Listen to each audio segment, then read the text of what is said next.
이 시간 이곳에서 또 각자의 자리에서 수요 기도회에 함께하는 모든 분들에게 하나님의 평강이 가득하기를 축원합니다.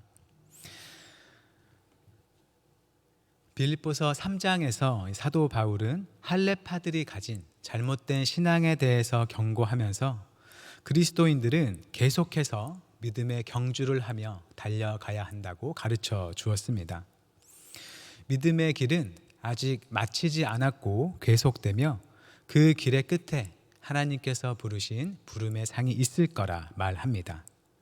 그 상은 그리스도와 함께하는 하나님의 나라가 온전히 성도에게 주어지는 것입니다. 그리고 오늘 본문 17절에서 바울은 빌립보 교인들을 향해서 자신을 본받으라고 말합니다. 17절을 제가 읽겠습니다. 형제들아, 너희는 함께 나를 본받으라. 그리고 너희가 우리를 본받은 것처럼 그와 같이 행하는 자들을 눈여겨보라. 바울은 빌립보 교인들에게 자신을 본받으라고 말하고 있습니다.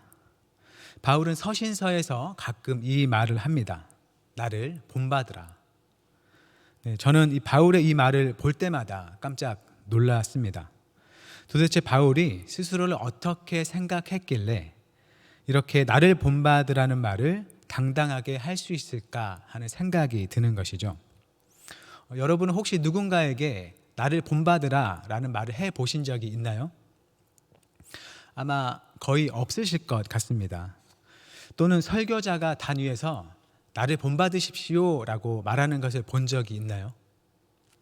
저는 그런 말을 해본 적이 없고 앞으로도 이 말을 하는 게 참 어려울 것 같습니다.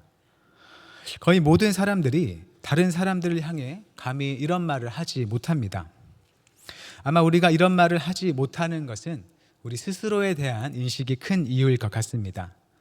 우리는 다 죄인이라는 생각이 강하게 있죠.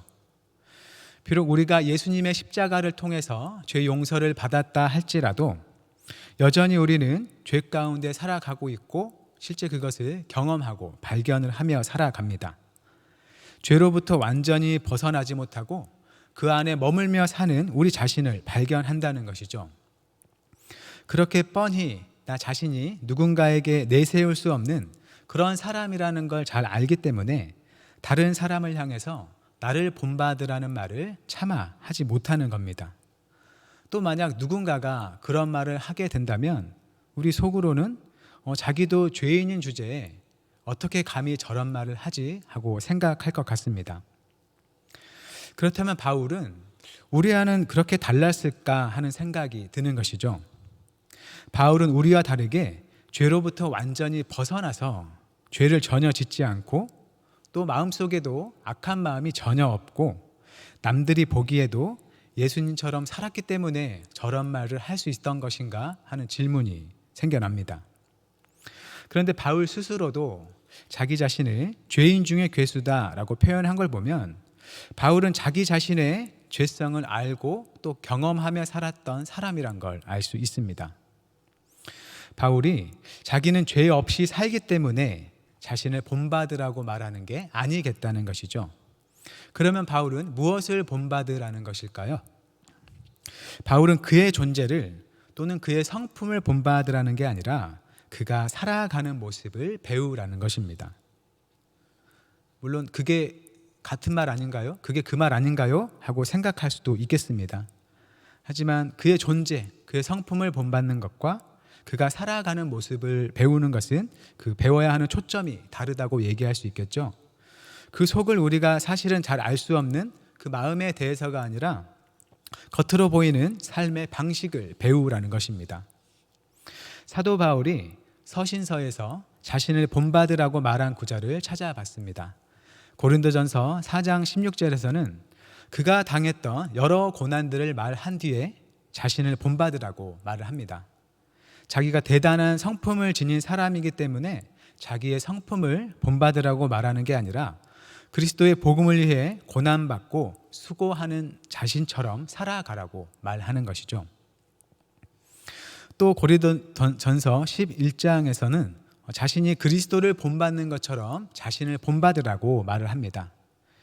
이 11장 1절에 고린도전서 11장 1절의 맥락에서 이 그리스도는 다른 사람의 유익을 위해서 자신을 희생하는 그런 그리스도를 가리킵니다. 그래서 바울도 그리스도처럼 다른 사람의 유익을 위해서 희생하는 것처럼 너희도 그런 모습을 본받으라 라는 말인 것이죠. 그리고 오늘 본문 17절에서는 바울이 믿음을 가지고 표대를 향해 열심히 달리는 삶을 말한 뒤에 본받으라는 말을 합니다. 그리고 또 뒤에서는 하늘 시민으로서의 삶을 얘기하고 있죠. 그리고 현재 바울은 복음 때문에 옥에 갇혀 있으면서 자신을 본받으라는 권면을 하는 것입니다. 그래서 바울이 성도들에게 자신을 본받으라고 가르치는 것은 바울 자신이 다른 사람보다 더 나은 사람이기 때문에 자기를 본받으라고 말하는 게 아니라는 것이죠. 사람에 대한 평가로서 내가 너보다 나은 사람이니까 너는 나를 좀 본받아봐 라고 하는 식의 오만한 가르침이 아니고 그가 예수 그리스도를 믿기 때문에 살아가는 그 삶의 모습, 그 삶의 방식을 따라하라는 것입니다. 우리가 누군가에게 나를 본받으라 이 문구로 말한 적은 없을 수 있겠지만 내가 할 수 있는 어떤 기술이나 일에 대해서 야 나처럼 한번 해봐 라고 말하며 가르쳐 주신 적은 있을 것입니다. 그렇게 말고 이렇게 해봐 아니 저렇게 해봐 라는 식으로 누군가에게 내가 알고 있는 것을 가르쳐 주는 것이죠. 바울의 가르침이 바로 이런 것이라는 말입니다. 바울은 예수 그리스도를 주님으로 모신 자가 살아가야 할 삶의 방식이란 바로 이런 모습의 삶이야 하면서 가르쳐 주는 것이죠. 간단히 말하면 예수님의 십자가의 길을 따르는 삶입니다. 예수님이 자신을 낮추고 십자가에서 죽기까지 하나님 아버지께 순종하며 사셨던 것처럼 우리도 자기를 주장하지 않고 주님의 말씀을 따라 살아가야 한다는 겁니다. 바울은 그 삶은 죽음으로 끝나지 않고 반드시 부활의 새로운 삶으로 이어질 것을 소망하면서 그 삶으로 성도들을 권면하고 있는 것입니다. 바울은 17절에서 너희가 우리를 본받은 것처럼 그와 같이 행하는 자들을 눈여겨보라 라고 합니다. 바울은 자기가 먼저 행하고 또 그와 같이 행하는 사람들을 눈여겨보고 있는 것이죠. 자기는 그렇게 살지 않으면서 남들을 향해서만 너 왜 그렇게 살지 않니? 라고 말하지 않고 먼저 그 삶을 살아가면서 그 삶의 자리로 사람들을 초청하고 또 그렇게 살아가는 사람들을 격려하고 있는 것입니다. 나만 잘났다는 자세가 아니라 함께 잘해보자는 겸손한 마음과 자세로 그 삶으로 부르는 것입니다. 바울에게는 비록 그 삶이 이 땅에서 고난을 가져다 주기는 하지만 그 삶은 바울에게 예수님의 새로운 생명을 경험하게 하고 또 세상에서 가장 좋은 그리스도를 소망하게 하고 또 그것을 가져다 주는 삶이었기 때문입니다. 우리도 이 바울처럼 우리 자신이 먼저 참된 믿음의 길을 걸으면서 그 은혜를 누리고 다른 사람들을 그 길로 초대하고 격려하는 삶을 살아갈 수 있기를 바랍니다. 그렇게 함께 믿음의 길, 십자가의 길을 걸으면서 아름다운 공동체, 주님의 생명력이 나타나는 교회를 이뤄갈 수 있기를 바랍니다. 이제 바울은 자기를 본받지 않고 전혀 반대되는 모습으로 살아가는 사람들을 향한 아픔을 이야기합니다. 18절입니다. 내가 여러 번 너희에게 말하였거니와 이제도 눈물을 흘리며 말하노니 여러 사람들이 그리스도의 십자가의 원수로 행하느니라. 바울은 빌립보 교인들에게 이미 여러 번 한 얘기를 또 꺼낸다고 합니다. 그런데 매번 그랬듯이 지금도 눈물을 흘리며 말한다고 하죠. 바울은 자신처럼 그리스도의 복음을 따라 살지 않는 사람들을 향해서 그들이 잘못됐다고 정죄하는 마음만을 가지지 않고 그들을 향해 눈물을 흘릴 정도로 안타까운 마음을 가지고 있습니다. 바울은 교회를 위해서 눈물로 기도했지만 또 복음의 바른 길 위에 서 있지 않는 사람들을 눈물로 볼 줄 아는 사람이었습니다. 이 로마서를 봐도 자기의 동족 이스라엘이 예수 그리스도를 알지 못하는 것에 대해서 매우 안타까워하면서 자기가 그리스도에게서 끊어질지라도 그들이 그리스도를 알기 원한다는 과격한 표현도 했습니다. 바울은 자기가 그리스도를 알고 그 안에서 은혜를 누리는 만큼 그 안에 살지 못하는 사람들을 향한 그 아픔도 함께 느끼며 살아갔습니다. 그들은 바울의 표현을 따르자면 그리스도의 십자가의 원수로 살아가는 사람들입니다. 하나님께서 우리에게 구원의 길로 주신 그 십자가의 은혜를 받아들이지 않고 십자가의 길과는 정반대의 삶을 살아가는 사람들입니다. 19절이 그들이 어떤 사람들인지 설명합니다. 그들의 마침은 멸망이요 그들의 신은 배요 그 영광은 그들의 부끄러움에 있고 땅의 일을 생각하는 자라. 그들은 삶의 끝에 부름의 상, 구원을 받는 바울과는 달리 멸망하는 자들입니다. 바울이 지금 정확히 누구를 가리켜 말하는 것인지 분명하지 않습니다. 앞에서 쭉 이야기의 맥락으로 보면 할례를 받아야만 구원을 얻는다는 그 할례파들을 비난하는 것으로 볼 수도 있지만 더 포괄적으로 모든 믿지 않는 사람들을 포함하는 것으로 볼 수도 있겠습니다.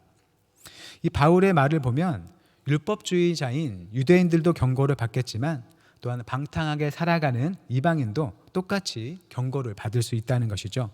두 경우를 다 생각해 볼 수 있겠습니다. 첫째로 그들의 신은 배요라고 한 것처럼 이들은 육신의 배를 섬기는 사람들입니다. 유대인으로 보자면 이들은 자기의 배에 무엇이 들어가는지를 매우 중요하게 여기는 사람들입니다. 이들이 가진 음식 정결법에 의하면 어떤 음식은 정결해서 먹을 수 있고 어떤 음식은 부정해서 먹으면 안 됩니다. 그래서 반드시 음식이 부정한지 정결한지를 잘 가려서 뱃속에 넣어 주어야 했던 것이죠. 어떤 음식을 먹는지를 통해서 사람이 정결한지 또는 부정한지를 가르고 구별했기 때문에 이들은 그 규칙을 마치 우상을 섬기듯이 매우 열심히 지켰습니다. 하나님을 향한 순종의 표시로 지켰어야 할 그 정결법이 어느새 사람을 차별하고 또 갈라내는 도구가 되었고 이웃을 사랑하라는 법은 잘 지키지 않고 사랑해야 할 이웃을 이런 법을 통해서 가려내곤 했던 겁니다. 이방인들에게 그들의 신은 배요라는 말은 자기의 만족을 추구하는 탐욕으로 볼 수 있겠습니다.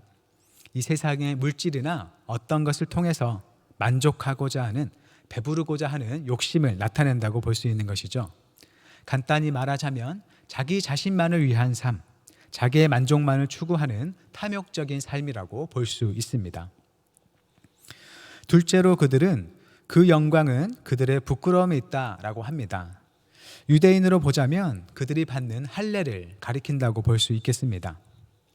바울은 이미 앞에서 이 할례에 대해서 그것은 단지 몸을 상하게 하는 일이다라고 폄하해서 말을 했는데 이제는 그것을 부끄러운 것이다라고 말한다는 것이죠.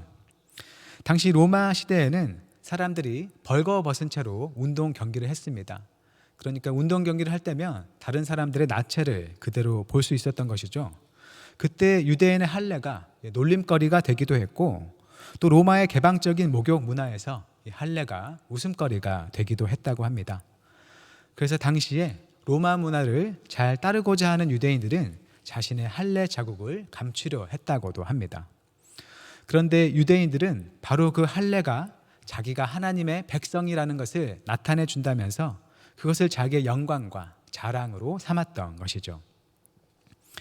이제 이방인들에게 그 영광은 그들의 부끄러움에 있다라는 말은 이방인들이 자신의 욕심과 목적을 위해서라면 악을 저질러도 그것을 부끄러워할 줄 모르고 오히려 자랑으로 아는 모습이겠습니다. 나쁜 일을 저질러서 부를 쌓고는 그것을 자랑하는 것이죠. 목표를 위해서라면 부끄러운 수단과 방법도 가리지 않고 그것을 이룬 다음에 그것을 영광으로 아는 것입니다. 셋째로 이 사람들은 땅의 일을 생각하는 사람들입니다. 유대인이 음식 정결법을 열심히 지키는 것 그리고 할례를 자랑하는 것은 하늘을 향해서는 아무런 영향도 없이 그저 유대인들 자기네끼리만 서로 인정하는 땅의 일일 뿐입니다. 또 이들이 하나님의 그리스도에게 바랬던 나라는 예수님이 가져오시는 죄와 죽음으로부터 완전히 벗어난 새 생명의 나라가 아니라 당시 세계에서 정치적으로 군사적으로 강한 힘을 가지고 세상을 다스리는 나라입니다. 하나님의 생명과 평화를 추구하는 나라가 아니라 이 땅에서 남들보다 더 강한 나라를 원했던 것이죠. 이방인들에게도 마찬가지로 이 땅의 일을 생각하는 것은 세상의 질서에 따라 좋은 것을 추구하는 삶의 모습입니다. 이 모습이 바울에게 눈물이 되었습니다. 그런데 빌립보 교인들은 그런 사람들의 삶의 모습을 따르고픈 유혹을 제법 받았던 것 같습니다. 그들이 행하는 죄악에 대해서는 멀리 한다 할지라도 그 사람들이 풍요롭게 사는 모습이 빌립보 교인들에게 어느 정도 부러움을 주었던 것 같습니다. 우리도 하나님을 믿고 살아가지만 우리보다 잘 사는 사람들을 보면 부러움을 느끼지 않습니까? 돈이 많든, 자녀가 좋은 학교를 다니든, 좋은 직장을 다니든, 즐겁게 여행을 하든, 누군가 편안하고 즐겁게 살아가는 모습을 보면 부러운 마음이 생겨납니다. 그들이 그러한 삶을 얻어낸 수단은 우리가 알 수 없고, 또 그 삶 자체가 죄악은 아닌 것으로 보이기 때문에 그것을 보고 부러워하는 마음이 우리 안에 자연스럽게 생겨나기도 합니다. 하지만 바울은 이렇든 저렇든 그 사람들을 눈물로 바라볼 줄 알았던 것이죠. 저들이 이 땅에서 부유하든 즐겁게 살아가든 그것이 결론적으로 그리스도의 십자가를 멀리하는 삶이라면 결국은 멸망으로 마치게 된다는 사실이 바울의 마음에 늘 있었기 때문입니다. 그래서 바울은 빌립보 교인들이 어디에 속한 자들인지를 상기시켜 줍니다. 20절입니다. 그러나 우리의 시민권은 하늘에 있는지라 거기로부터 구원하는 자 곧 주 예수 그리스도를 기다리노니. 바울의 말에 첨가해서 이렇게 표현할 수 있을 것 같습니다. 너희가 저들을 따라 살고 싶은 마음이 들 수도 있다. 저들이 이 땅에서 누리는 좋아 보이는 것들을 얻고 싶고 부러워하는 마음이 들 수 있다.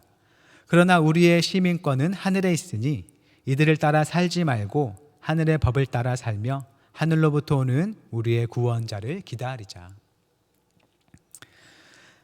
바울은 빌립보 교인들의 소속이 어디인지를 분명히 밝혀줍니다. 그들은 이 땅이 아니라 하늘에 속해서 하늘의 시민권을 가진 사람들이라는 겁니다. 빌립보 사람들에게 이 하늘의 시민권이라는 말은 굉장히 와닿는 표현일 것입니다. 왜냐하면 이 빌립보는 마게도냐 지방 중에서 로마의 식민지로서 그곳에 사는 사람들은 로마의 시민권을 얻을 수 있었고 로마 시민과 같은 권리와 혜택을 누리며 살았기 때문입니다. 로마의 식민지인 만큼 그 따르는 법에 있어서도 주로 로마의 법과 행정 체제를 따랐습니다. 그만큼 빌립보는 로마의 식민지로서 그 주변 지역들의 로마 문명에 대해서 선전하는 역할도 했습니다. 주변 지역의 사람들이 로마에 대해 선망하는 마음을 갖게 했던 것이죠. 바울은 이 빌립보 교인들이 하늘의 시민권자로서 하나님께서 이 땅에 하나님 나라의 식민지로서 두신 이 교회를 이루고 있다는 그러한 말을 하고 있는 것입니다. 이 땅에 살고 있지만 하늘에 속한 자로서 하늘의 법과 질서를 따르면서 그 나라의 질서와 가치가 어떤 것인지를 세상에 나타내고 사람들을 하나님의 나라로 인도하는 역할을 해야 한다는 것입니다. 이 땅과는 다른 하나님의 나라를 사람들에게 보여주어서 사람들이 주님께 나아오게 하는 일입니다. 로마 시민들은 강한 군사력을 가진 황제를 구원자로 말했을 것입니다. 하지만 그리스도인들은 십자가에 달린 주 예수 그리스도를 구원자로 고백하면서 그가 오셔서 하나님의 나라를 완전히 이 땅에 이루실 것을 기다립니다. 황제를 따르는 로마 시민들은 자기의 힘을 길러서 황제의 마음에 들려 하고 또 그러한 삶의 길을 가겠지만 그리스도를 따르는 하나님 나라의 시민들은 그리스도처럼 자기를 낮추고 그분의 십자가의 길을 따르면서 그 나라의 사랑과 평화를 드러낼 것입니다. 그리스도가 오시는 그 날에는 교회뿐만 아니라 세상 모든 것들이 세상의 참된 주님을 보고 주님께 영광을 돌리게 될 것입니다. 21절에서 바울은 그날 그리스도께서 주님을 기다리는 사람들에게 행하실 일을 말합니다. 21절입니다. 그는 만물을 자기에게 복종하게 하실 수 있는 자의 역사로 우리의 낮은 몸을 자기 영광의 몸의 형체와 같이 변하게 하시리라. 예수님이 다시 오시는 날에 주님께서는 모든 것을 복종시킬 수 있는 권능으로 성도들의 비천한 몸을 주님의 영광스러운 몸처럼 변화시켜 주실 겁니다. 바울은 앞서서 자신도 예수님의 죽음과 부활을 따라서 부활의 생명을 얻고자 한다고 말했습니다. 세상 그 무엇보다 그리스도를 바라고 그리스도를 얻고자 했던 이 바울에게 그리스도의 부활의 생명을 얻는 것은 바로 그가 기대하는 구원의 완성을 가리킵니다. 그래서 성도가 예수님의 영광의 몸의 형체를 갖는다는 것은 바로 하나님께서 성도에게 베푸시는 그 구원을 얻는다는 것을 말합니다. 세상의 가치와 질서에 흔들리고 우리의 욕심에 따라 살아가게 되는 그 연약한 몸이 주님께서 다시 오시는 날에 영광의 부활의 몸으로 바뀌어서 온전히 하나님 나라의 법에 순종하며 즐거움으로 살아갈 새로운 날이 온다는 것입니다. 이 세상의 몸을 가져서 이 땅의 것을 부러워하고 그 질서에 유혹되어 살아가는 삶이 아니라 하나님의 백성으로서 순전히 살아가는 날이 우리에게 임한다는 것이죠. 이 세상에는 우리가 닮고 싶어하는 사람들이 매우 많이 있겠습니다. 부러운 사람들, 재벌이나 연예인이나 운동선수나 사업가나 예술가들, 그런 사람들이 많겠지만 그 모든 사람보다 영광스러운 그 주님의 형상을 우리 각자에게 입혀주신다는 복된 소식입니다. 이제 말을 맺겠습니다. 우리는 지금 이 땅에 살아가지만 예수님을 믿는 우리는 하나님 나라에 속한 하나님 나라의 시민입니다. 이 땅의 법을 넘어서는 하나님 나라의 법이 우리를 다스립니다. 이 땅의 많은 좋은 것들이 우리를 유혹하고 이 땅의 질서와 가치를 따라 살게 하려 하지만 우리가 속한 곳은 저 하늘임을 기억하고 하늘의 시민으로서 그 질서와 가치를 따라 살아갈 수 있기를 바랍니다. 주님께서 이 땅의 질서를 거스르며 살아가는 우리의 아픔과 슬픔을 아시고 늦지 않은 때에 우리를 구원하러 오실 것입니다. 주님께서 우리에게 가져다 주실 그 완전한 구원을 기대하고 기다리는 우리가 되기를 바랍니다. 바울은 주님의 그 구원의 날을 고대하면서 주님의 십자가의 길을 따랐습니다. 그가 가는 그 믿음의 길에는 비록 고난이 있지만 하나님의 부름의 상, 완전한 구원이 그 길 끝에 준비되어 있습니다. 그랬기 때문에 바울은 사람들을 자신이 걷는 십자가의 믿음의 길로 눈물로 초청합니다. 십자가의 길에 구원이 있고 십자가의 길의 끝에 구원이 있고 십자가 없는 길의 끝에는 멸망이 있다는 것을 바울처럼 우리도 볼 수 있기를 바랍니다. 그 마음으로 세상을 위해 기도하면서 하나님 나라의 시민으로서 그 나라의 법과 가치를 따라 살아가며 하나님 나라가 어떤 곳인지를 세상에 나타내는 교회가 될 수 있기를 바랍니다. 그 모든 참된 신자로서의 삶의 길에 주님께서 새 힘과 지혜를 주시기를 주님의 이름으로 축원합니다.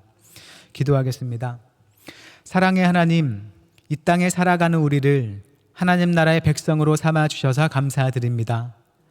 비록 우리가 이 땅에 발을 딛고 이 땅의 것을 먹고 살아가지만 그 모든 것이 하나님께로부터 옴을 알고 감사드릴 뿐만 아니라 이 땅이 아닌 하나님 나라의 법과 질서에 따라 살게 하옵소서. 이 세상의 죄된 질서에 흔들리지 않게 하시고 십자가 길을 걸으신 주님을 따라서 그 구원의 완성을 향해 나아가게 하옵소서. 우리 삶을 통해 교회를 통해 세상이 하나님의 은혜와 나라를 보게 하시고 주님께서 이 땅을 향하여 바라시는 바를 이뤄가 주옵소서. 예수님의 이름으로 기도드립니다. 아멘.